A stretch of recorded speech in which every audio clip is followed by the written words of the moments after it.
Chapter 1. Blood in the dust. The sun scorched the desert floor, turning every rock and crevice into an oven. Buzzards circled overhead, drawn to the smell of death drifting on the wind. Below, a small posse of riders thundered through the canyons, their eyes wary and their revolvers loaded. At their center rode Silas Granger, a man whose name made ranchers check their locks and lawmen twitch at the holster.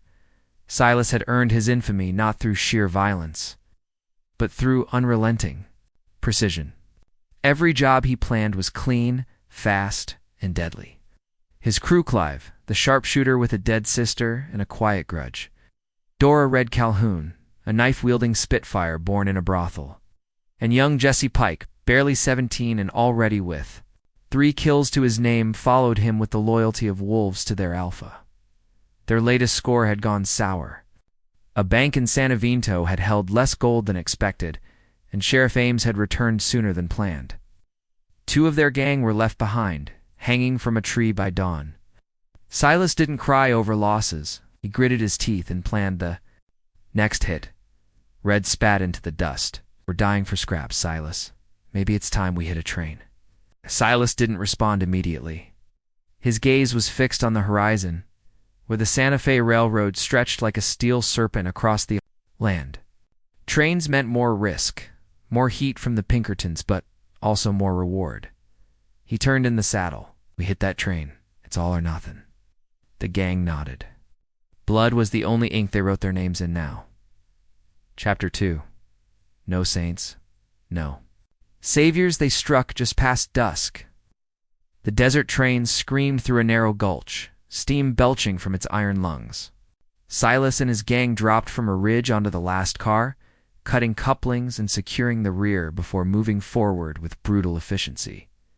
Jesse's hands trembled as he shot. A guard. The man's hat spun away into the darkness, a halo of red mist left behind. Red gutted a railroad official who reached for his pocket watch. Clive covered the front with his rifle, taking out the engineer just as the man reached for the brake. Inside the safe car, they found more than money. There were crates marked with the seal of the U.S. Army. When opened, they revealed not only gold bars, but documents, maps, war plans, something about Apache territory. Silas read quickly, then set fire to half of it. "We take the gold, leave. The rest, we ain't soldiers." But by morning, they were being hunted like insurgents. Telegraphs had spread their images to every town with a wire. A new name entered the fray. Marshal Vanna, cold killer, wearing a badge, and backed by government men who didn't care about rights or trials. The desert closed in around the gang like a vice. Water was scarce. Jesse was shot through the leg near Dry Bone Creek. Red's shoulder was torn by a Pinkerton's bullet 2 days later. Clive started talking in his sleep about the sister he'd buried and the preacher he'd shot. Silas began to question what he was fighting for.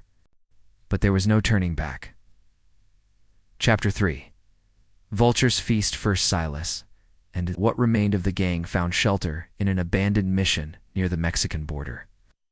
The desert around them was filled with whispers of betrayal, of madness, of curses laid by the Apache spirits they'd angered by crossing sacred ground during their escape. Red was dying. Infection had set in. She cursed God, Silas, and the railroad company before slipping into a fevered coma. Jesse begged to go north to see his mother one last time. Clive had vanished into the night 2 days ago, rifle in hand, and no one had heard a shot. Silas buried Red under a mesquite tree. The vultures circled, but he stood guard all night. Then came Vaughn. The marshal didn't come with a posse, came alone, walking straight into the ruined chapel like death dressed in leather. He and Silas faced off with nothing but silence. And 6 dash shooters. The fight was short. 2 shots, 1 scream. Jesse died, trying to run. Silas took a bullet in the gut, but managed to bury his knife in Vaughn's chest before collapsing. When the dust settled, only bones and wind remained. Chapter 4. Echoes in the dust. Years passed, and the railroad expanded, swallowing up old paths, and burying outlaws beneath progress. A prospector found Silas's skeleton beneath the chapel, his badge still pinned to Vaughn's rotting shirt. Legends grew. Children whispered of the bandit who killed a marshal with a knife to the heart. Songs were sung in border towns of Red Calhoun and her fire. Jesse Pike became a ghost story mothers used to keep their boys from picking up guns too young. Clive. He joined a monastery in the hills, haunted by the past but unable to forget. But the West remembered, not with reverence but with the kind of fear that lingers in lonely places. For in every howl of desert wind there echoed the brutal life of bandits, and the blood they spilled to carve their names into the dust.